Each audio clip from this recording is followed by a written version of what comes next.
To say a lot of improvements need to be made at the Ninoy Aquino International Airport is a gross understatement and one that is long overdue. The Marcos administration is confident, though, that the concessionaire who won the public-private partnership deal to achieve such goal is very capable. Sujin Kim has the full report. The Ninoy Aquino International Airport is set to almost double its passenger capacity following the completion of the NAIA rehabilitation project. It cannot be denied there are insufficient flights being processed, and notwithstanding the fact that the airport has been operating beyond its maximum capacity for a prolonged period of time. The reputation of this airport has been shredded, and let us be frank about it, not by bad press, by its actual poor state.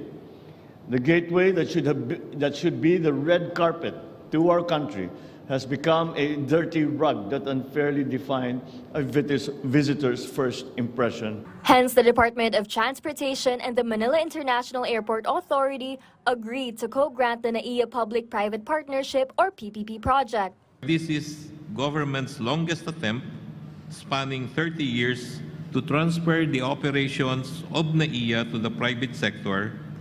It is also the fastest public-private partnership or PPP turnover of a government project at less than 12 months. The highest bidder and consequently the winning concessionaire was the San Miguel Corporation or the SMC SAP and Company Consortium. They were awarded the position to rehabilitate the international airport, thereby increasing the previous 32 million passenger capacity per year to 62 million. Even further improving and speeding up the flow of air traffic from 40 air traffic movements or ATMs per hour to 48 ATMs per hour.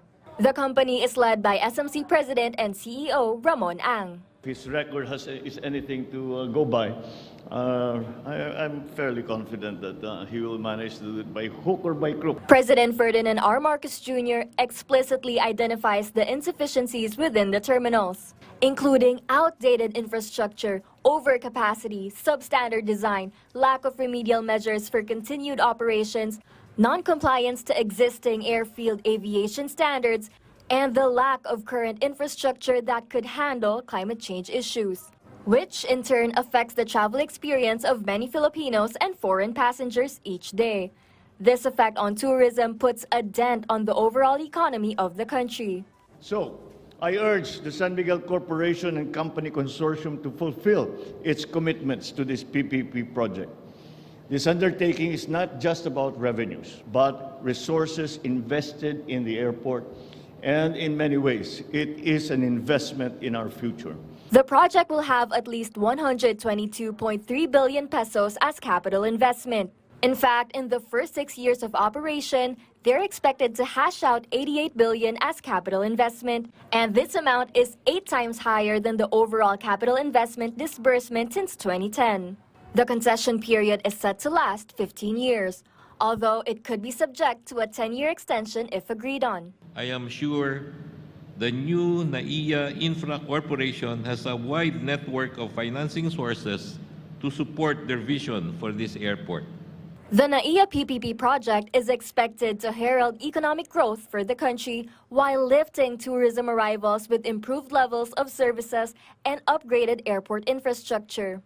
Transportation Secretary Jaime Bautista as well as Finance Secretary Ralph Recto both expressed confidence in the NAIA PPP project as a means to open a wide array of opportunities for the country by way of investments, business, tourism, and employment.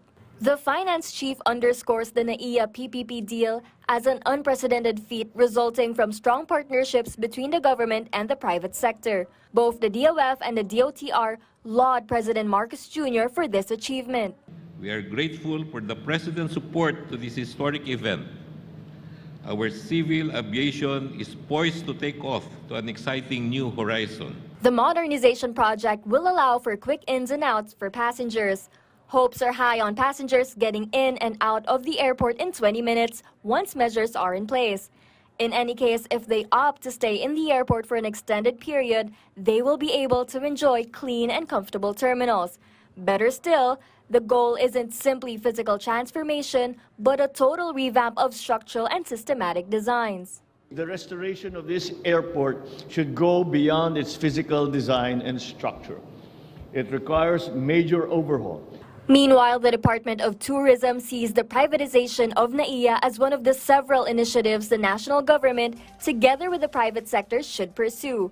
This is to improve the country's gateways to include secondary airports and various seaports across the country. Sujin Kim from the National TV Network for the New and Better Republic.